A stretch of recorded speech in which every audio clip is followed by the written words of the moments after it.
Good afternoon. My name is Julio Arroyo, Director of Maintenance Operations and Safety for the Mill Valley School District. Thank you for joining us online and in person today.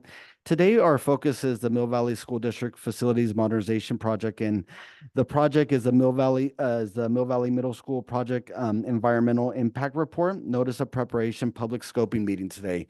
And so what I'm going to be doing before we get into the content of the meeting is we're going to go over how we're going to ask questions during the meeting and the tool we're going to be using for that. And then I'll go over really what the focus of the meetings, review our agenda, and then go over our team and introduce each one of them, as well as, and then we'll dive into the content of the meeting. So I will hand it off first to Into Action, our communication partners, who will go over Slido and go over the nuts and bolts of the meeting.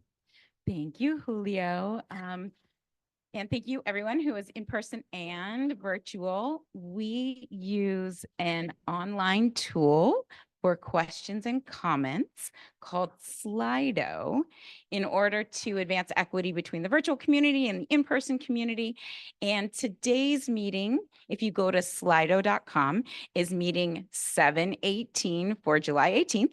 So meeting number 718. So we ask that everyone that can place their questions and comments, and you can do it while you're listening to the presentation or after, into the Slido queue, so that in order we can attend to the questions and comments and advance just that feeling of participation across wherever you are. If you're here with us in the room, or if you are online. If for some reason you prefer to write, we also have written comment cards for the folks in the room, and they are on the cabinet right here, and some are on the chairs. So if you prefer that, just write those and I can come around and pick them up, and then we can put those into Slido in the order in which I got over there. And just thank you for also utilizing the norms of the Mill Valley School District, and those are wonderful and consistent across all the meetings, but those are speak to each other with kindness and respect, and listen to each other with compassion and curiosity, and finally really keep students at the center. So yes, I look forward to all of the great questions and comments. And back to Julio. Thank you, Carrie. So next slide, please. So once we're finished, we will bring back this Slido slide to be able to have during the question answer period as well. So really going back to the focus and comments for the meeting. So the two focus areas that we have for comments today are, one, the physical environment of the project, as well as the scope of the environmental impact report, also known as the EIR, which will be referenced throughout the meeting, and questions on the purpose is to answer questions on the process. And that will be our focus for today.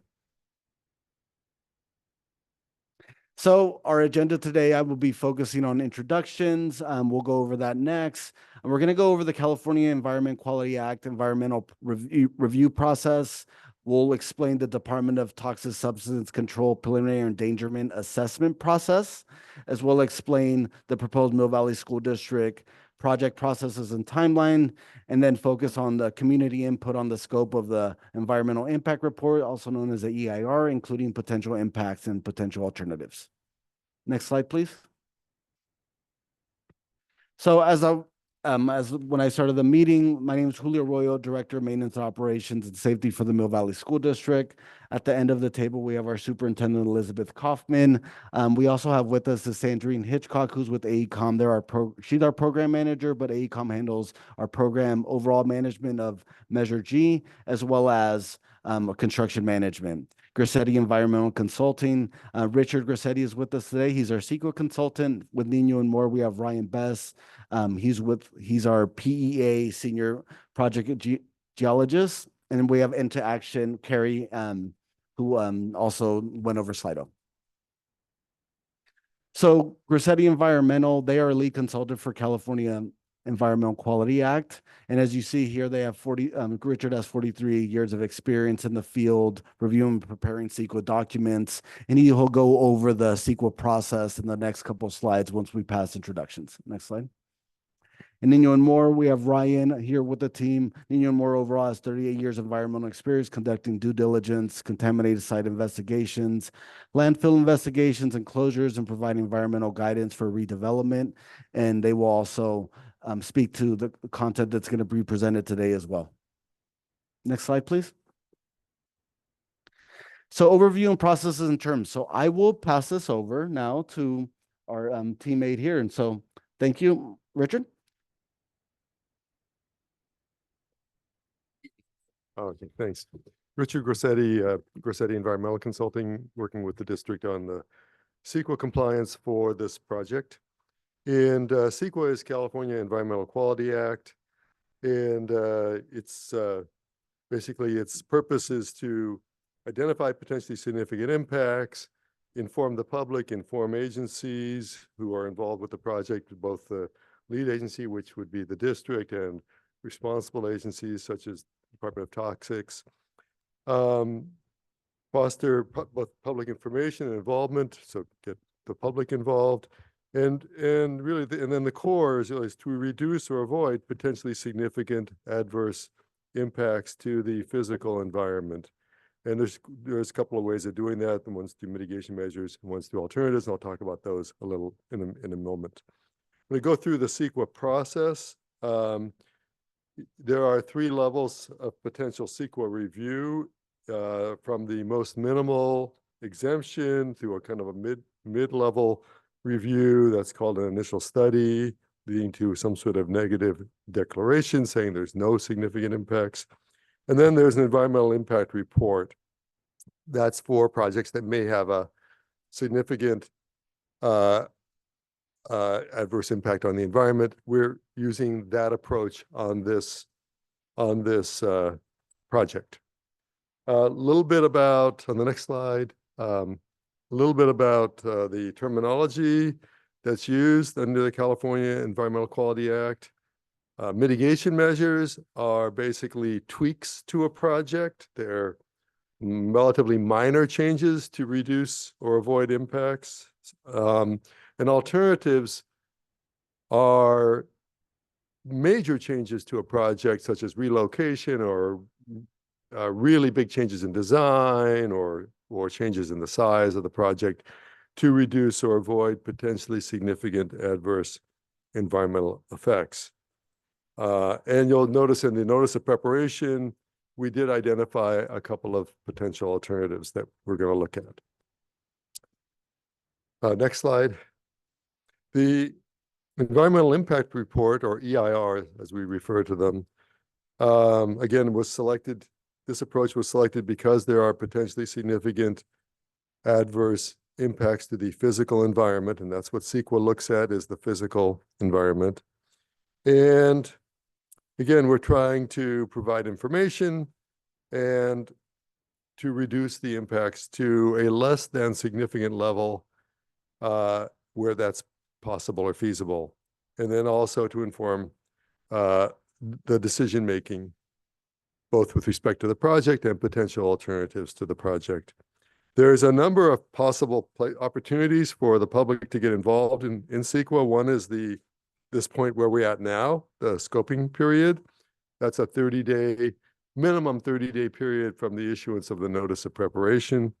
It'll be a while longer before there's a draft environmental impact report that comes out. So the next thing you'll see is both a notice and then the actual document of, it's called a public draft environmental impact report. And that means it's out there for you to review, for the public to review, for agencies to review for a 45-day period. And then at the very end of the process, there's, if the district decides to approve a project or an alternative to the project, they will certify the environmental impact report as adequate and complete, and then they will act on project approval at a board meeting. With that, I'll turn it over to Ryan. Hi, yes, my name is Ryan Bass with Nino and More. We're the environmental consultants for the DTSC led process, the preliminary endangerment assessment, commonly called the PEA. This is a separate process apart from CEQA, but it is done concurrently with the CEQA process. This PEA process is led by the California Department of Toxic Substances Control, and they have a school evaluation branch that is just dedicated to evaluating schools proposed for redevelopment. It's the only comprehensive school environmental evaluation department in the U.S. And DTSC, they oversee the entire process. They have a comment on the EIR that is being prepared. They just review it and evaluate it for how it applies to the environmental and health risk side. They're the lead agency for the PEA process.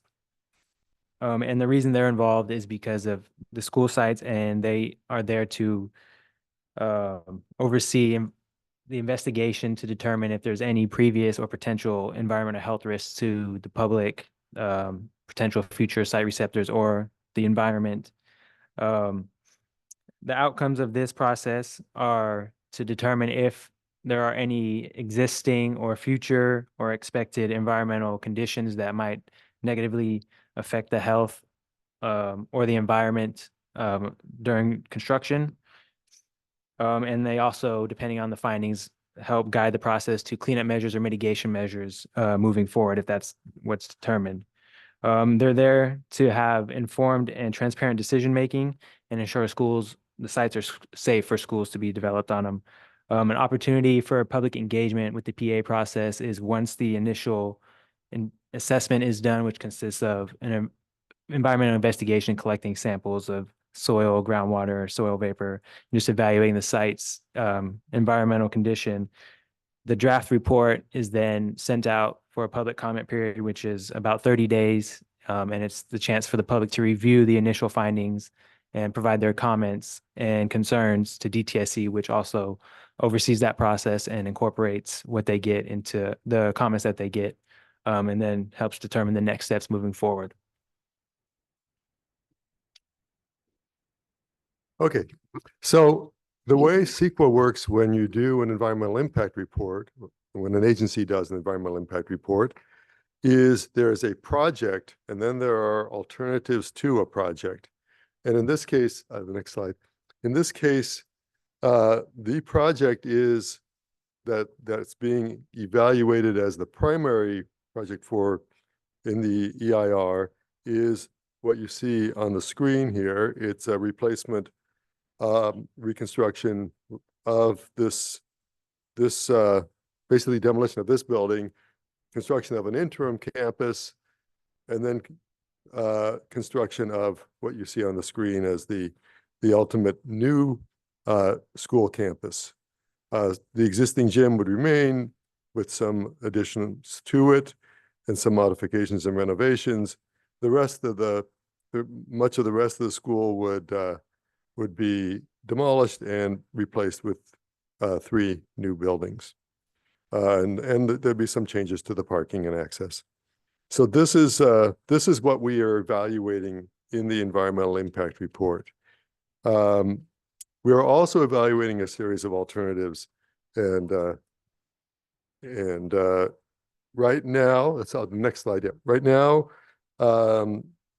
the alternatives that we're looking at are the no project alternative, which is mandated by state law, that you look at the future without the project, so staying in the school into the future. The offsite alternative, and that's the Edna McGuire school site alternative. And then an alternative that takes this school and rehabilitates the existing structures to it. And I want to mention that the district, the Mill Valley School District, is what's called the lead agency under CEQA. And what that means is that they're responsible for conducting the CEQA process. They are the agency with the primary responsibility of conducting the CEQA process. There are also agencies called responsible agencies, and that would be like the Department of Toxic Substances Control, or possibly the city if it had to do an encroachment permit, or possibly the county as the local enforcement agency for the toxics. And there may be some other responsible agencies, possibly BCD, Bay Conservation Development Commission, things like that. But those agencies will review the document that the district prepares. The district's in charge of preparing the document.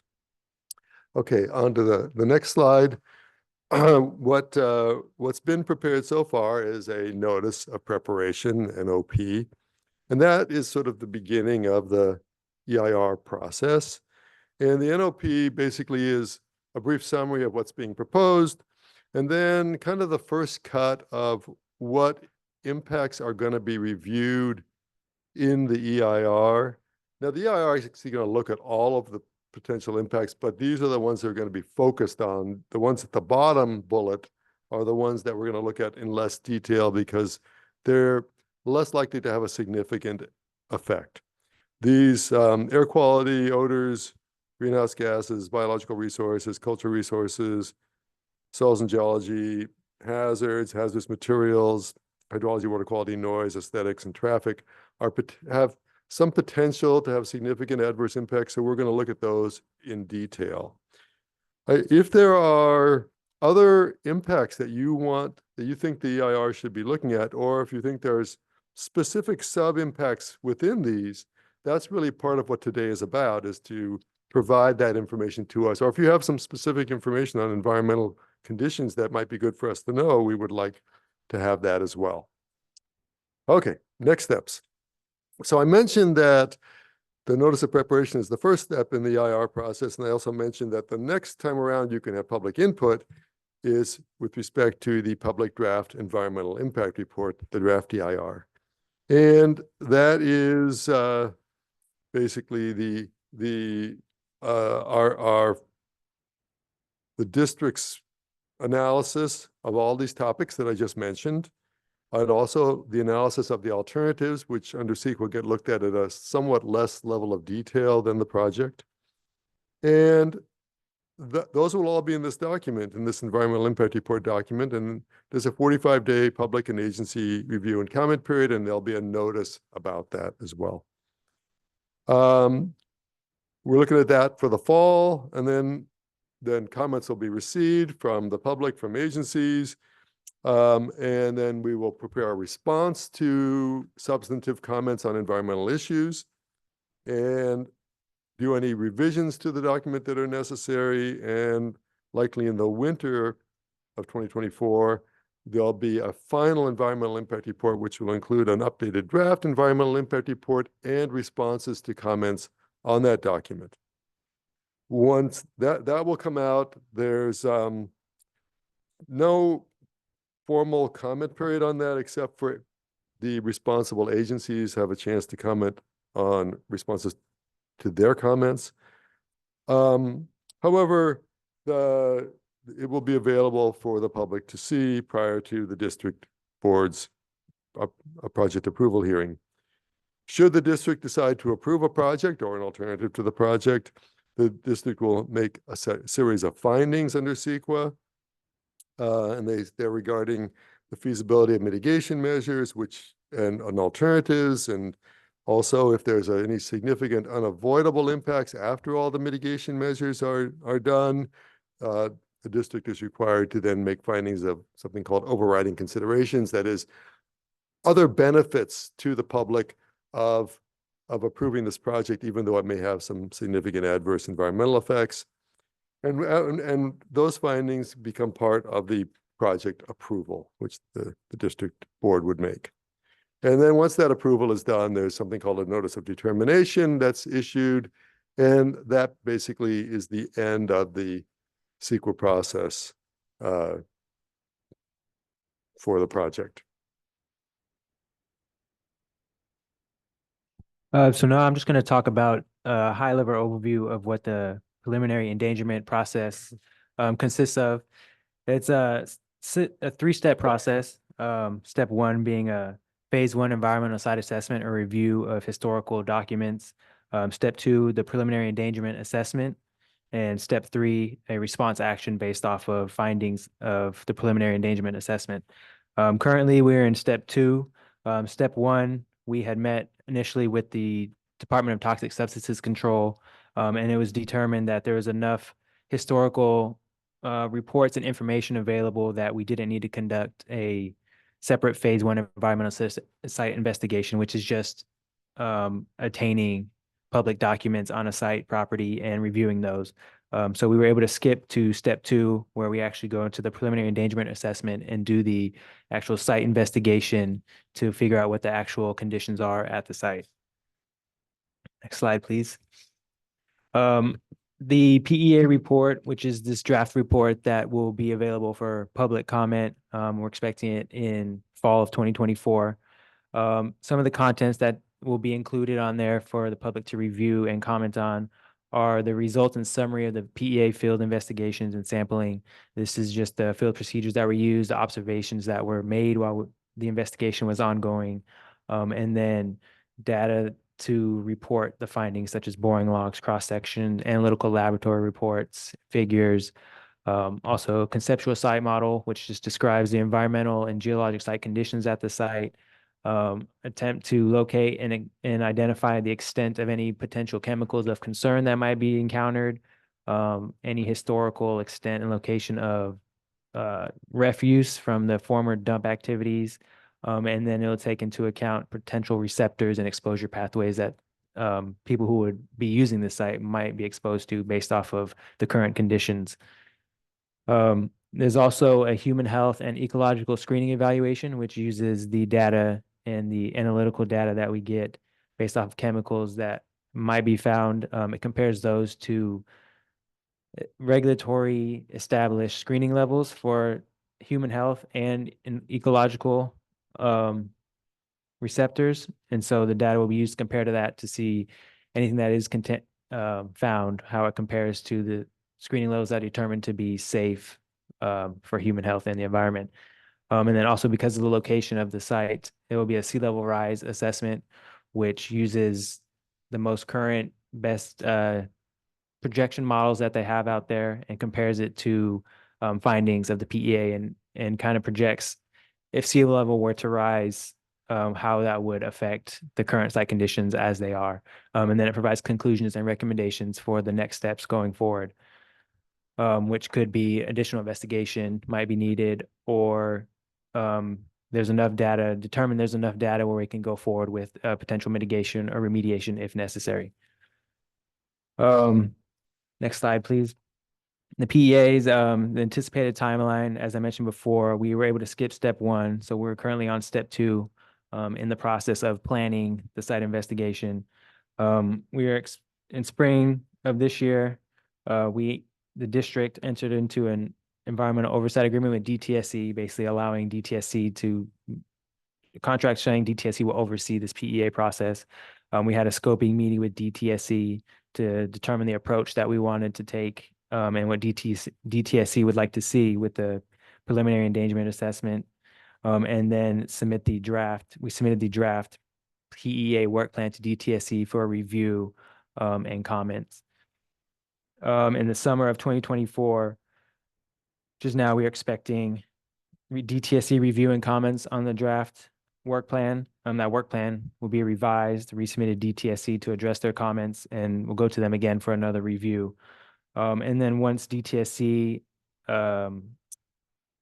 is okay with everything that's in the work plan and it outlines the process that's going to be followed as for the investigation, we can go forward and with DTSC's concurrence, move forward with the actual field investigation itself.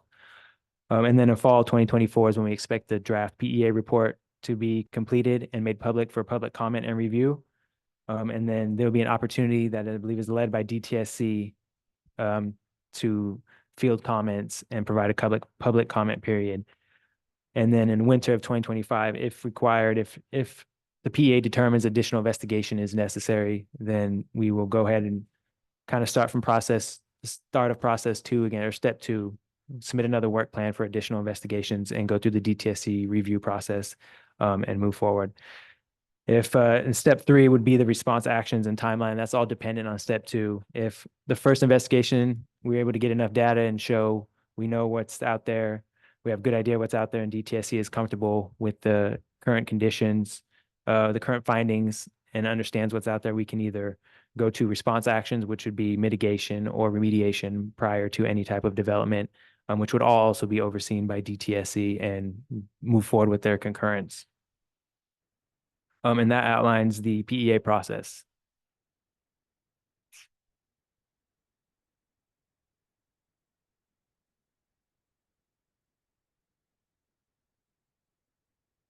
Next slide, please.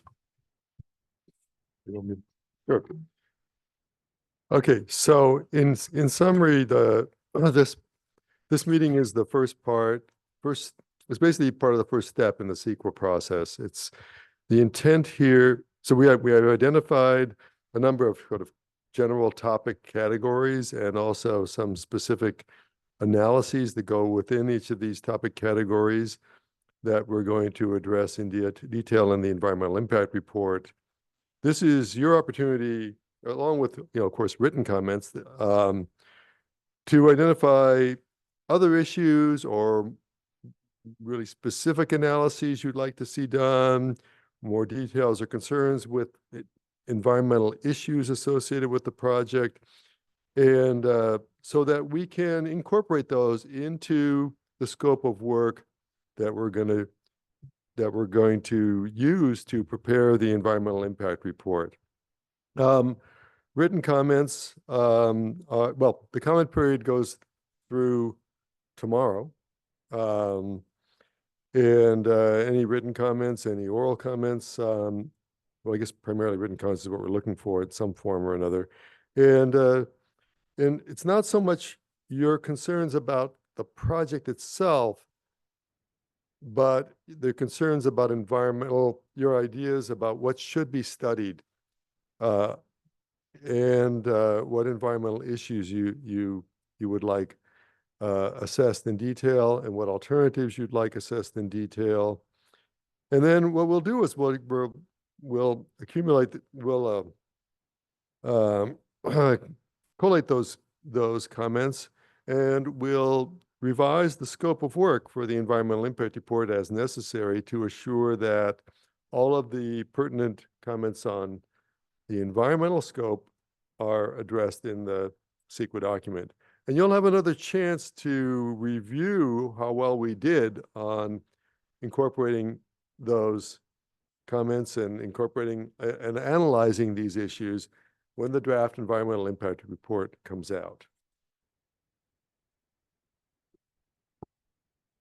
Thank you. And we'll go to the last slide and then we'll go back to the comments and questions. So document availability and how to comment. So this is a review of information. We have it on our main page of our website, and this presentation will also be uploaded to our website. So as you can see here, these are the different areas of being able to how to comment. This is currently, this information is also reflected on our website right now.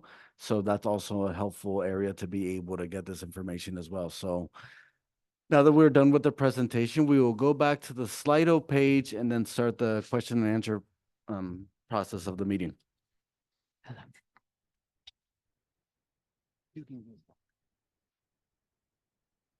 Excellent.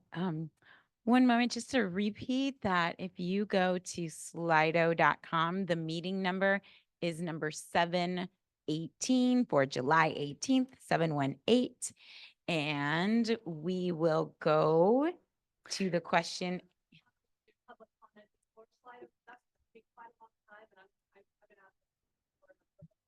Okay, so we've had a request in the room and you prefer to just come with your voice coming to you. Okay, we have a request for a comment in the room. Thank you to those that have been putting their questions and comments in the queue, and we'll go right to you. Hi, everyone. Thank you. My name is Susan Dawson, and I am part of a growing group of parents concerned about the current plan for the new middle school, and particularly the proposed temporary site. The question today is about the scope of the forthcoming EIR, which is being contemplated as part of CEQA. As I understand it, the EIR must disclose, and I see now in your presentation you've covered quite a lot of this, but let me give you my list too. So number one, all existing hazards on the site and to evaluate whether and how the project may exacerbate those hazards. 2, impacts associated with the project's location atop a landfill and adjacent to a sewage treatment plant. 3, the full range of geological and soil-related hazards from the project, including earthquake risk, flood risk, erosion, and soil instability. Specifically, the EIR needs to analyze how deep the pylons will need to be given the flood zone and seismic hazard, balanced against the increased risk of boring more and more deeply into the Superfund site below the existing soil cap. Number 4, traffic, bicycle, and pedestrian safety hazards, given the single access road in particular to the temporary site. But most importantly, the EIR must examine a range of alternatives. We cannot prematurely reject any alternatives for either the permanent or the temporary site based on slide deck bullet points that predate the detailed CEQA analysis about the full costs of the proposed plan and all the mitigation measures that will be required at a site like this. I'm particularly interested in whether it is feasible to build the temporary site at the current location for Terra Marin. So I request that be added to the menu of alternatives discussed and studied in the EIR. In short, the district must disclose its numbers and analysis regarding all the alternative options for both the permanent and temporary site and expand on this data as part of the EIR process. The district should involve the wider community in a full, transparent, fair, and thorough consideration of alternatives before taking any further steps in pursuit of this project. Thank you. Thank you. Any responses to that? If not, we can go right to some of the questions in the queue.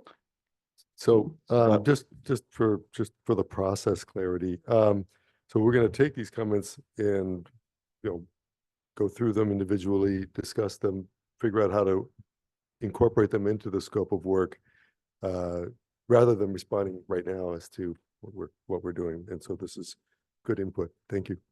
Yeah, Dr. Kaufman.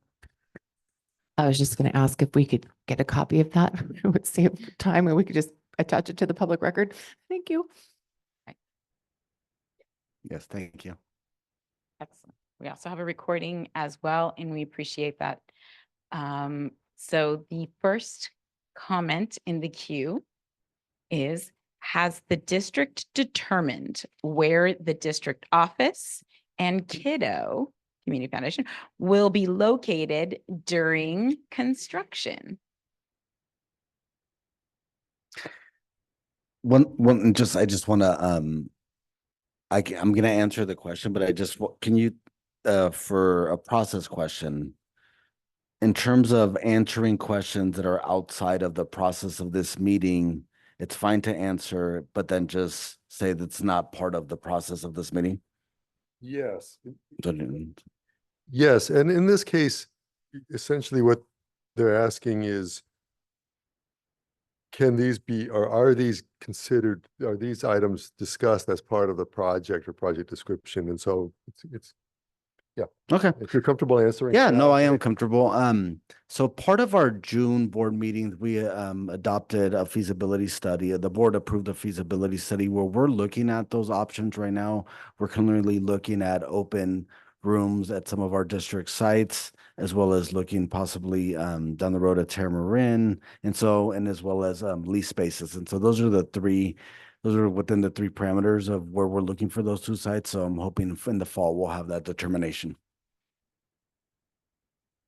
Next in the queue, EHS, Environmental Health and Safety, has said site is not being maintained in a manner which protects public health and safety or prevents public contact with waste.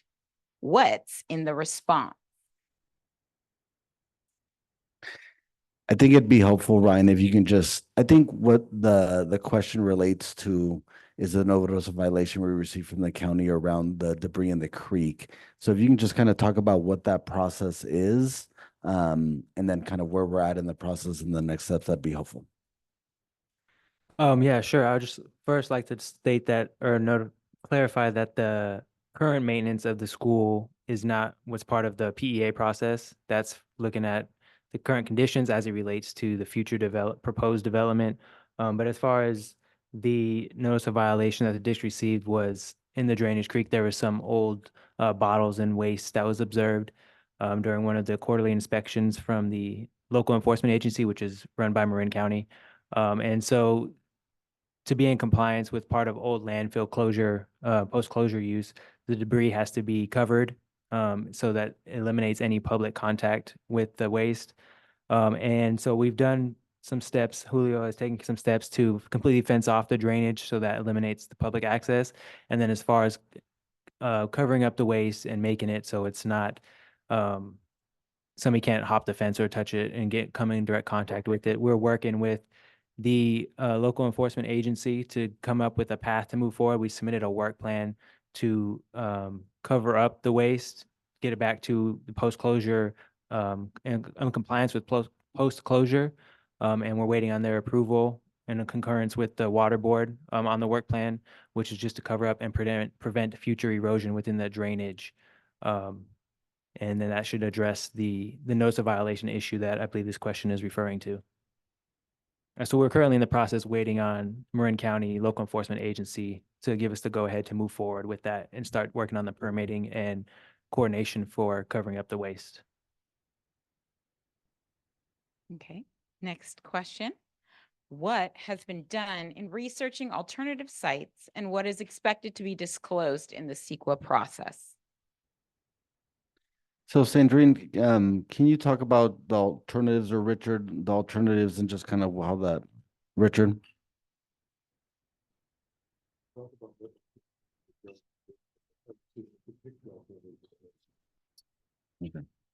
So over the last few, I think 6 months, 9 months, we've been looking at all school properties and determined that the only viable option because of its size would be Edna. We have looked at temporary housing, whether temporary housing would fit on site at the same time as the elementary school staying there.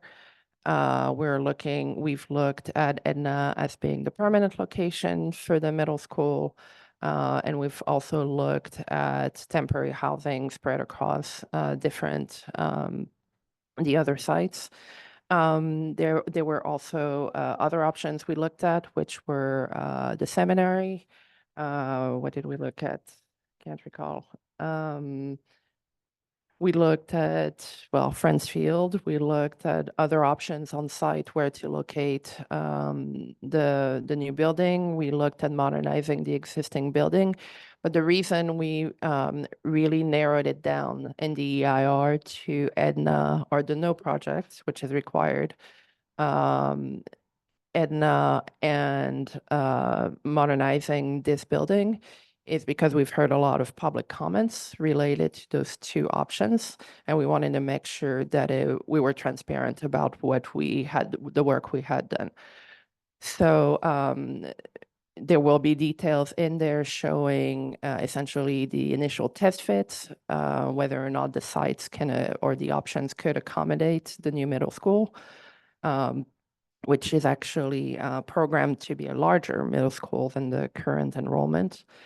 And then we'll have some cost data associated with those options and other relevant topics that are covered in the EIR, not as a detailed level, but traffic is one of them. Remind me, Richard, which are the other one? Cultural resources, which because McGuire School's got Mhm. Native American sites on or adjacent to it. We'll also look at basically all of the topics, but in terms of the detail, I think it's traffic and cultural are the really detailed analyses. Coming to you.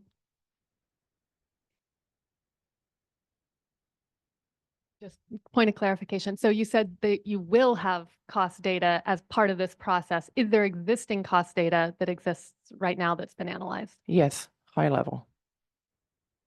Just to clarify, the CEQA process doesn't have cost data in it with the exception of that there needs to be some fiscal data or some economic data showing if we say that, for example, an alternative is infeasible for cost reasons, then we have to have some support. The district has to have some supporting documentation for that. Otherwise, CEQA is basically independent. It's the environmental factors and the cost factors are a separate issue that the board would consider in terms of what to approve. Thank you very much.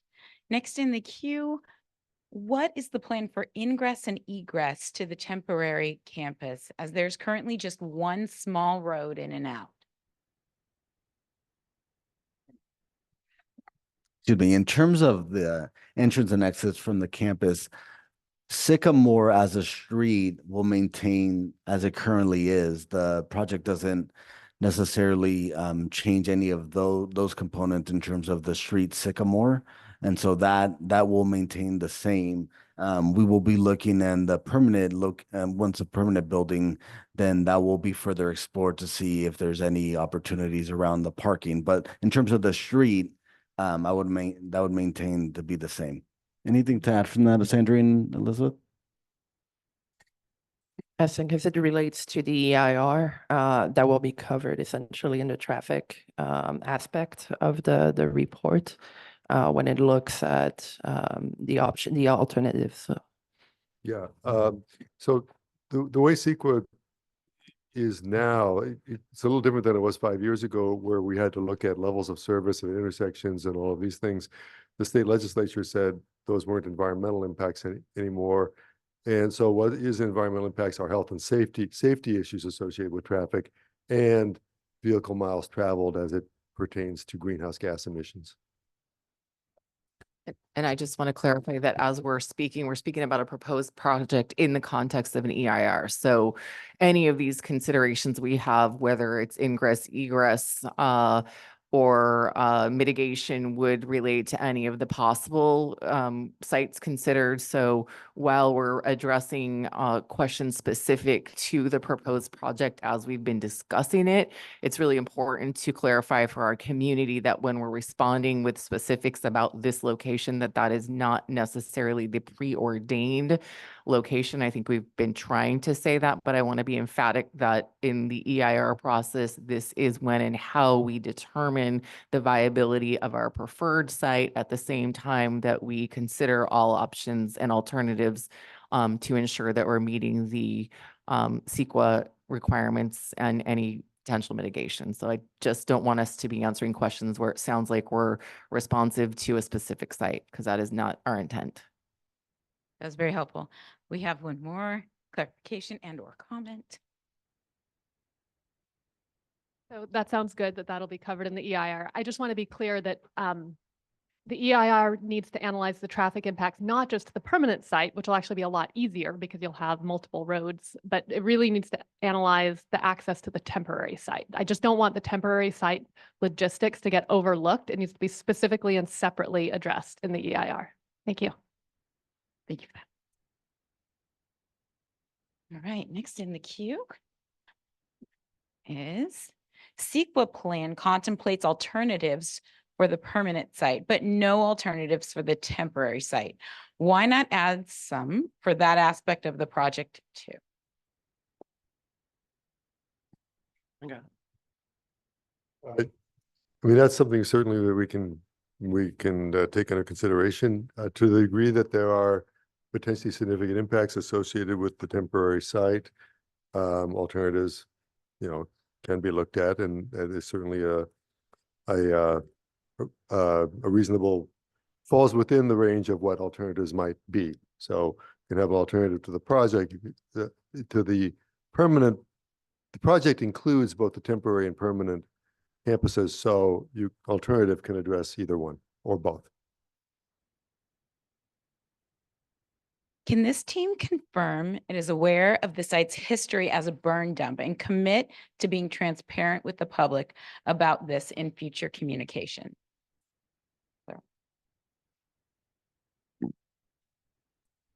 Yes, as part of the PEA process, was looking at the environmental background of the site, and DTSC is aware, and we as the environmental consultants planning the investigation are aware of the previous history of the site, and all that is being taken into account when we plan the environmental investigation and what to analyze for and how to analyze. Thank you. Follow up on that quickly. Coming for you.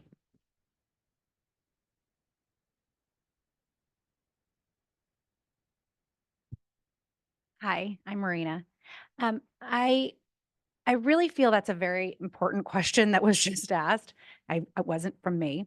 And I want to just kind of follow up with that on, there's only 4 people in the room here, and we're on a toxic waste dump. And that is because the school district has yet to tell the community that we are sitting on a toxic waste dump. And so the parents in this room that are involved and go to Measure G update or modernization updates, we check and we go to the board meetings, we find out the information. But I love this district. I think it's a wonderful school district. I'm not understanding why we're not being transparent about letting incoming parents, incoming students be aware that they are going to be on a temporary housing, potentially on a site that sits on a toxic waste and burn dump. And I really don't see how DTSC will allow that to happen. I can't find any information anywhere. And I've gone through everything on DTSC that DTSC allowed a temporary site for kids to be housed with toxic lead and methane concerns. And I'm very concerned that there are not other sites being provided in the EIR for temporary housing. We'll let Yes. them respond if you have anything. Nope. Okay. Mine's related and then they can respond. Just because there has been some frustrating statements in board communications that seem to be not understanding or actually sort of hiding the ball on that. There are statements like, quote, possible landfill. It's like, it's not possible. Everyone knows it. You can go look at the photographs. You can look at the district's own contract with DTSC. It says it right there. We need to stop saying things like possible landfill.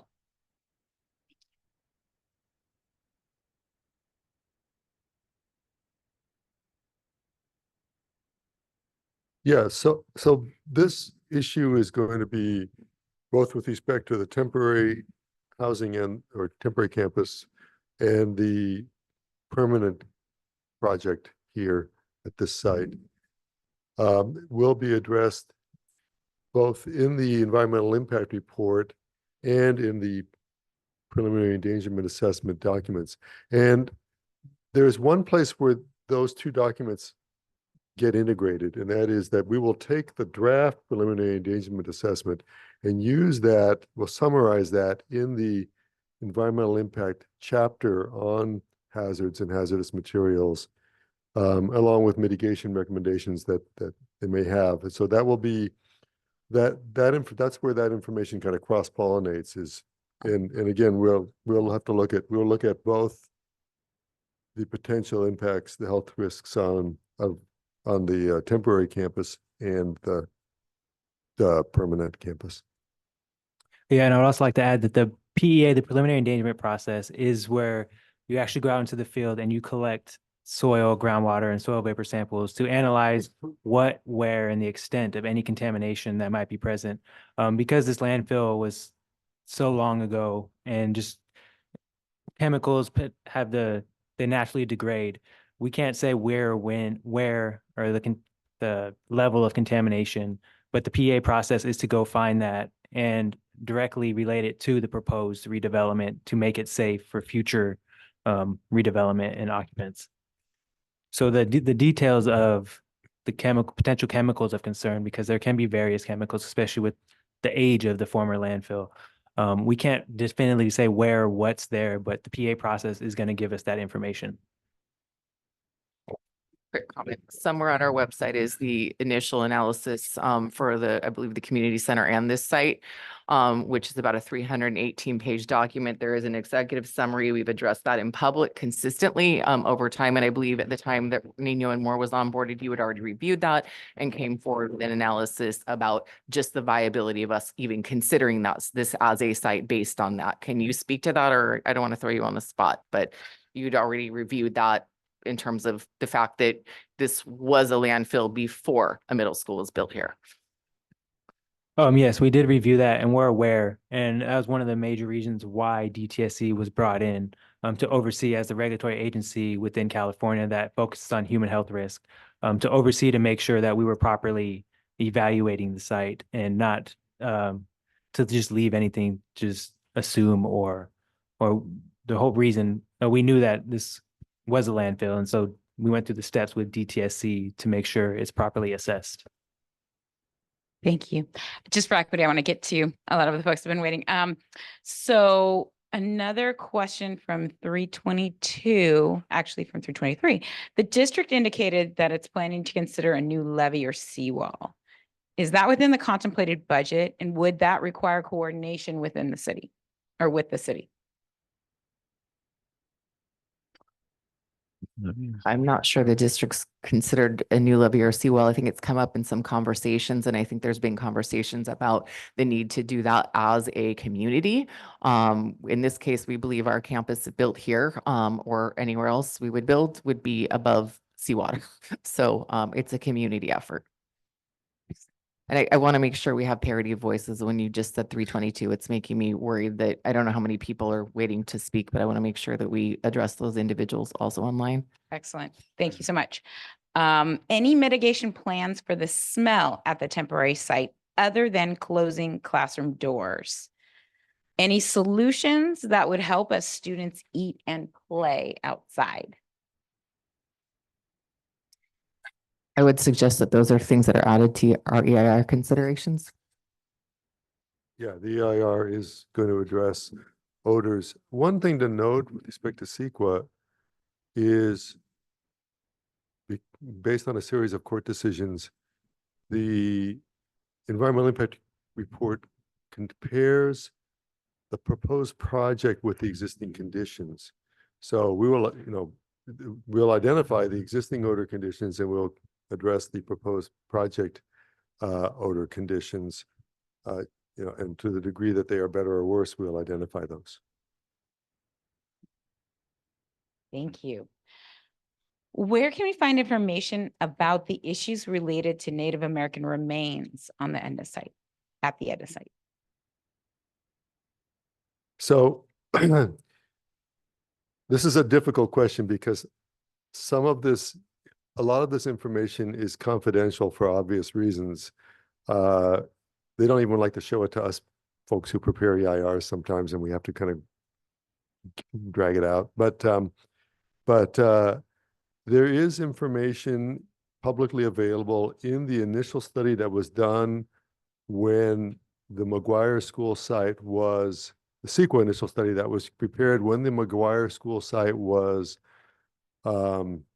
expanded, upgraded, rebuilt, I don't know, 10 years ago or something like that. So there is some documentation in that document.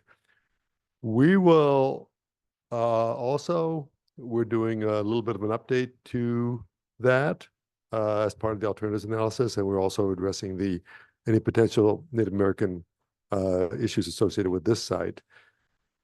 So, but if you're looking for existing information, there is some public information available in that initial study, which I don't know if that's available on the district's website or elsewhere, but it's publicly available. Thank you. MCEHS is the lead agency for the middle school. Why is the district the lead agency on the EIR? Oh, so there's two different agencies here. The Marin County Environmental Health is the local enforcement agency, and Ryan can talk about this. They're the local enforcement agency for the PEA process. The district is the lead agency for the CEQA process. It gets a little more complicated also because the PEA process also has a CEQA document that will be done on it, and DTSC will be the lead agency, or maybe Marin County. I don't know who's going to be the lead agency on that one. Thank you. Just one point of clarification, the Marin County Environmental Health Services, they are the lead agency for for the regulation of the landfill. DTSC is the lead agency for the PEA process. The Marin County Environmental Health Services, they do quarterly inspections of the landfill to make sure it's up with compliance. And that's how the NOV was brought about, because Marin County is in charge of the landfill operations and ensuring it's in compliance with post-closure land use. And then as far as the CEQA analysis, DTSC reviews its own CEQA process when it comes to, and if it's necessary, any potential remediation or mitigation measures after the PEA. And they also review this EIR to see how it relates to potential impact. Yeah, so DTSC is the lead agency for the PEA process for CEQA and the PEA process. It's a responsible agency for the CEQA process. It's a little bit of a nightmare. I mean, just to kind of keep it all clear. That's part of what today's about, is to try to help clarify that to the degree possible.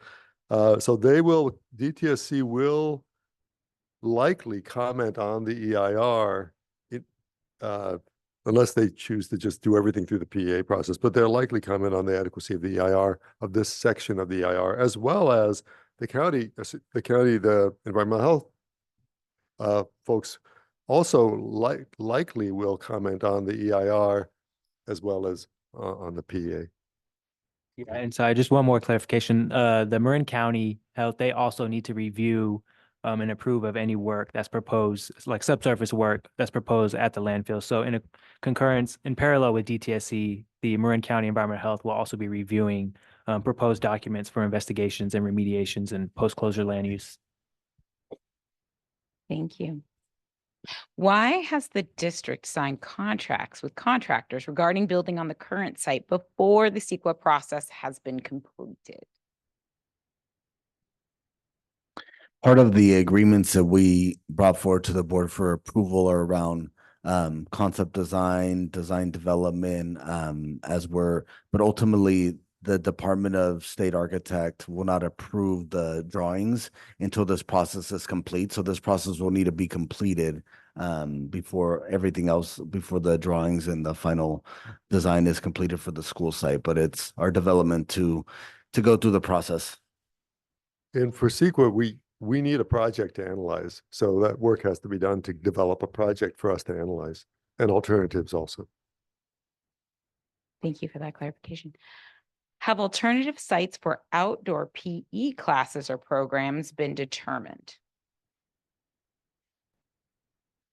There would be consideration of using a hockey park and other parks. However, again, once the site's selected and we determine what our approach is, we will be considering all things related to our temporary housing. All right, here comes a great question with lots of acronyms. Feel very free to say them out. All right, EPA IDs are not in the EOR or the NOP. MVMS has an EPA permanent number of CAL 000-14577. The EPA number must be used for all manifesting, record keeping, and recording, period. Can you repeat that question? I sure can. I'm very Sorry. excited about this. EPA IDs are not in the EOR or the NOP. MVMS, I know that one, has an EPA permanent number, and this is great, CAL 000-14577. The EPA number must be used for all manifesting, recording, record keeping, and recording. I think it's just a comment about the number for just all of us to think about. All right. Thank you, Anonymous. What toxic materials were dumped at the current site to warrant this toxic designation?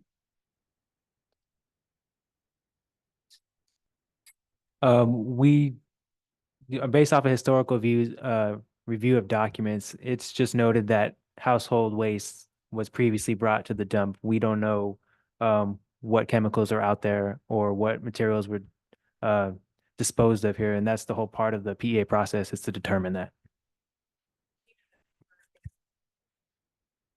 Okay, comment was, we do know that it was burned with lead gasoline. Is that what you said? I think leaded gasoline. Thank you. And yeah, we're aware that they used to burn the waste here, but didn't know it was burned with lead or gasoline. It would be if you have documents that can help determine, location or previous site uses, that would be helpful in developing these processes. okay, this is the final comment in the queue. Would it be safer for kids to be housed in the current school building rather than the new building, given the toxicity? One more time. Would it be safer for kids to be housed in the current school building rather than the new building, given the toxicity? That would be the outcome of the EIR process. Thank you. And that is the final comment or question in the queue. Are there others in the room? It looks like we are great. Any final comments from Julio or the panel? No, and thank you for coming out to the meeting virtually and in person. Just go back to the website. We have additional information on our main page of our website about this process, and we will be continually update at our Measure G updates that we do every month at our school board meetings, as well as we will have once we get into the fall and winter, additional community meetings to continually update and receive comments and questions. Hold on one second, please.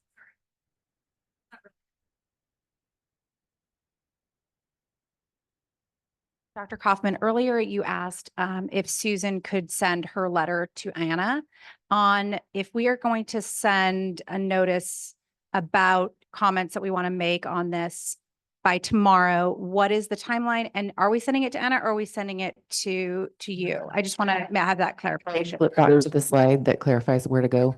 Yeah, it's because there's a separate email that's in the documents to email. Yeah. I think it's all the way to end. Yeah, that's the Yes. best place. I just knew that I was expecting her to hand deliver them. So it's communications within us at mvschools.org. And by 5 p.m. tomorrow. And again, I think, kind of as a closing remark, we do welcome everybody's comments, everybody's thoughts. I think there are the semantics of, to Richard's point, we have to have a project to consider for CEQA, and we also have to consider alternatives. And I think, if you look historically at what we've done, we've been trying to do that. And we're also trying to get to the point where we can ascertain the safety and viability of any selection in the timeline that we're trying to build, and what those mitigation measures are, and how what we learn will impact the overall scope and design of our project. So that's where we are. And again, we welcome any thoughts and recommendations. So thank you all for joining and staying with us. And please know that we won't be doing things that harm kids. There's no hidden agenda here as a school district that we have any reason to do anything that we think would ever hurt a child or an adult. That's not what we stand for. So I want to continue to emphasize that from a human perspective, and the perspective of the person who's legally charged for all of your children when they're on the doorstep. These are my children when they're with me, and I'm not going to allow things to happen. So I've read the 318-page report. I do encourage anybody who wants to look at the executive summary on our website to take time to look at that, because I do believe that it will allay some fears. At the same time, it will raise more questions. So it's our journey, and that's why we have a team.